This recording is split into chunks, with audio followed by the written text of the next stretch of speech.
Welcome back to Sunrise Daily. We're joined now by Pascal Odibo, who is a business and financial consultant, also with Jeff and O'Brien. Thank you for coming on this morning. Thank you very much. Well.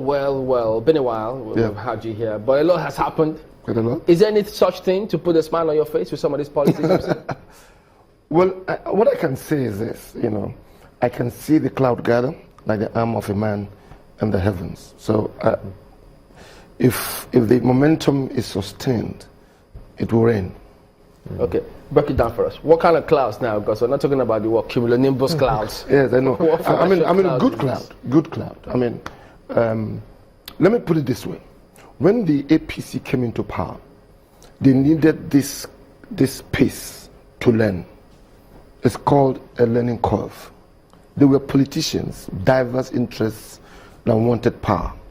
So when they came in, they needed to now know that this was no longer electioneering, and a lot of the things that they saw on the table almost took them off balance. However, they're beginning to understand the value chain of governance. They're beginning to understand that democracy is not just about them, it's about the nation. So you can begin to see some of those policies that is required in a 21st century economy to begin to come into play. Now, it is not Uhuru yet. And that is why I've always said to my friends, and incident I'm going political this morning, I'm not interested in this mega party thing. Because as you gather, if for any reason they win to get the power again, they will go through this process. They must of necessity go through this process. So, and that is why it is even in the interest of APC and Nigerians to ensure that PDP doesn't die. Because what it has learned over the years. The PDP doesn't die. Oh yes. You and I must ensure that PDP doesn't die. I'm sorry. Because you will lose. You are going to lose what it has learned over the years. Listen, I came back from Ghana the other day. The party that is in power now, was not the party that was in power. The party was in power, lost power. Yeah. So those guys are almost going through the same thing. They're almost going through the same process. So my point here is that this is what happens if there is no party-to-party transition. The same party transition.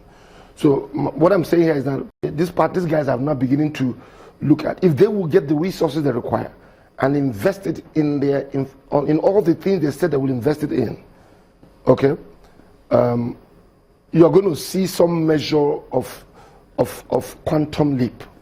You will see, and this is what we've been saying. Some measure of continuum, in governance, whether it be party or the other party. I'm trying to understand your last point. I mean, is it about us not allowing the PDP to die, or in terms of party-to-party transition, or about the party, whichever party is in power, getting certain right persons to move things forward? Because the people who are in some of these positions have been CEOs of their various states. Mm-hmm. They should be coming with a wealth of experience. How come we aren't seeing none of those? Let me put it this way. Are you telling me that, and I'm going to come to the party that is in power, are you telling me that Kemi Adeosun doesn't look smart to you? Are you going to tell me that Fashola, who was the former governor of Lagos State for 8 years, that everybody was telling doesn't know what to do? Are you telling me Rotimi Amechi used to be the governor of Rivers State, doesn't know what to do? Or are you telling me are you telling me that John Enganama, who for me is one of the best minds in what do you think so I think very strongly that as they begin to run this democracy and they begin to come under the pressure of the people, the inner demands of command structure begins to collapse, and they begin to understand that power really belongs to the people. As you draw closer to 2019, you're going to see a lot much more unfold because their eyes and their minds is on 2019. How do we retain power? So you're going to see them unfold things. Yeah. Let me take you back a bit in trying to still understand this transition. When we went from military to this current democratic dispensation, 1999. Yeah. We saw what the president Obasanjo at that time did. Yeah. He identified that finance, he may not be the best expert there. So he brought in certain key persons. Yeah. And so didn't we do well, or how did we perform in that transition? No, listen, every leader has an ethos, what guides him. what he has come to do, and he do what I call self-regulation. He guides himself, sets time frames and pathways for him, depending on the agenda that you have.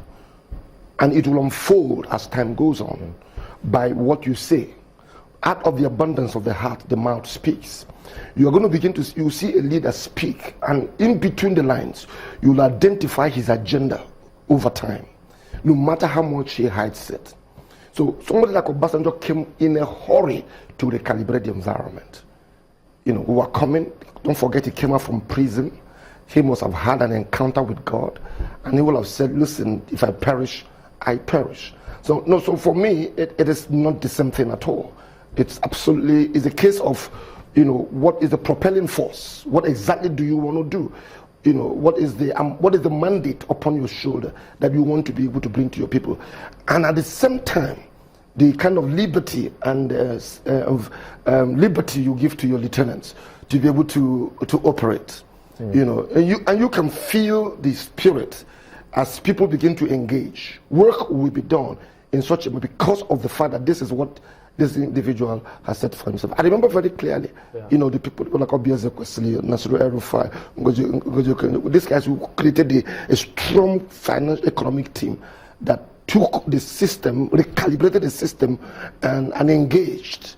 And in a little while, you saw the results. Those are figureheads that you made mention about, some of the ministers and the smart people that you referred to them as in this cabinet. Yeah.